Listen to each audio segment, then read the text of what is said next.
আসসালামু আলাইকুম রহমতুল্লাহ। মাশাআল্লাহ, দেখেন আমাদের কুমিল্লার বরুড়ার বিখ্যাত লতিরাজ বাড়ি এক হাইব্রিড। এই হাইব্রিড জাতের চারা কীভাবে চাষ করবেন, কতটুকু পর লাগাবেন, প্রতি শতক জমিতে আমরা কত পিস করে লাগাই, কীভাবে সার ব্যবহার করবেন, সব মিলিয়ে ভালো ফলাফলের জন্য আমরা আপনাদেরকে আজকে দিক নির্দেশনা দিব। তাই ভিডিওটি না টেনে সম্পূর্ণ ভিডিওটি দেখবেন। সবচেয়ে প্রথমে আমরা বলবো যে জমি তৈরি করতে আমরা যে ভুলগুলো করি। প্রথম ভুল করি আমরা জমিতে গোবর সার, জৈব সার আমরা ব্যবহার করি না। কচুর জমিতে মনে রাখবেন জৈব সার যত বেশি ব্যবহার করা যায় অত বেশি লাভ। আর টিএসপি সার, এটার কথা না বললেই না হয়, টিএসপি সার আপনার লাগবেই। এই দুইটা গোবর আর টিএসপি সার দিয়ে জমি ভালোভাবে কয়েকটা চাষ দেওয়ার পর হালকা পানি দিবেন এবং হালকা পানিতে আপনি চারা রোপণ করতে হবে। কীভাবে রোপণ করবেন, 1 হাত পর পর একটা বীজ দিবেন। এভাবে আপনার লম্বা সারি হবে, আর এক সারির থেকে আরেক সারির দূরত্ব হবে আপনার 1.5 হাত। আমরা ফিট এগুলো বলে ভেজালের প্রয়োজন নাই, আপনার হাতে সহজে বলে দেয় 1 হাত, আর সারির দূরত্ব হবে 1.5 হাত। এভাবে আপনার মোটামুটি খুব ভালোভাবে লাগানোর পর দেখবেন যে হালকা 2-3টা পাতা বের হবে কয়েকদিন পর।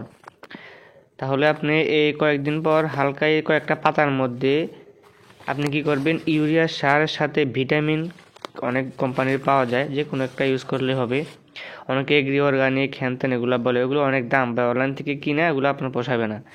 আমরা বলবো আপনি সাধারণত ইউরিয়া সার সাথে যে কোনো কোম্পানির একটা ভিটামিন কয়েক প্যাকেট জমি অনুযায়ী আপনি ইউজ করবেন। করার পর টিএসপি, পটাশ, ইউরিয়া এই সবগুলো সার কিন্তু কচু ক্ষেতে দেওয়া যায়। লতির জমিতে আপনার সব সারই মোটামুটি ব্যবহার করা যায়, তবে সবচেয়ে বেশি আমরা টিএসপি এবং ড্যাপ সার ব্যবহার করার জন্য বলি। দেখতে পাচ্ছেন আমাদের এটা হচ্ছে একটা নতুন জমি, যেটা বয়স 3 থেকে প্রায় 4 মাসের কাছাকাছি। প্রত্যেকটা লতা কীভাবে উপর দিয়ে আসতেছে দেখেন, খুব মোটামুটি অনেক সুন্দর। আর সবচেয়ে বড় কথা হলো আমাদের জমিগুলো সবসময় আগাছা মুক্ত রাখি। আর দ্বিতীয়, লতা বেশি পাওয়ার কারণ হচ্ছে গোড়াতে আমরা সবসময় মাটি রাখি। দেখেন মাঝখানে ছোটো ড্রেন করে আমরা মাটিগুলো গোড়ার মধ্যে দিয়ে দিই, যার কারণে গাছটা অনেক জোর হয় এবং কি ভালো একটা লতার সার্ভিস দেয়। এই হচ্ছে চাষ পদ্ধতি, মাটি তৈরি, চারা রোপণ পদ্ধতিও বলা হলো। আর ভালো ফলাফল পেতে আপনাকে 1.5 মাস 2 মাস পর হালকা মাটি গোড়াতে উঠিয়ে দিবেন, তাহলে আপনার গোড়াটা মজবুত থাকে এবং কি লতা বেশি বের হয়। আর সার আপনাকে সপ্তাহে পর হালকা হালকা করে আপনাকে দেওয়া লাগবে, সেক্ষেত্রে গাছটা আপনার পরিপূর্ণ খাদ্য পায়। আর আমাদের কুমিল্লার এই জাতের লতি চাষ করে অনেক কৃষকের ভাগ্যে চাকা ঘুরেছে, যেটা আমরা ইতিমধ্যে অনেক নিউজ হয় যে আমাদের কুমিল্লার লতি মধ্যপ্রাচ্য সহ বিশ্বের অনেক দেশে রপ্তানি হয়। এটা আপনারা অনেকেই হয়তো জানেন, এটা অনেক নিউজ হয় কিছুদিন পরে। আমাদের লতা, এটা সাইজ ও কালার খুব সুন্দর হয়, বাজারে চাহিদা এটার খুবই বেশি।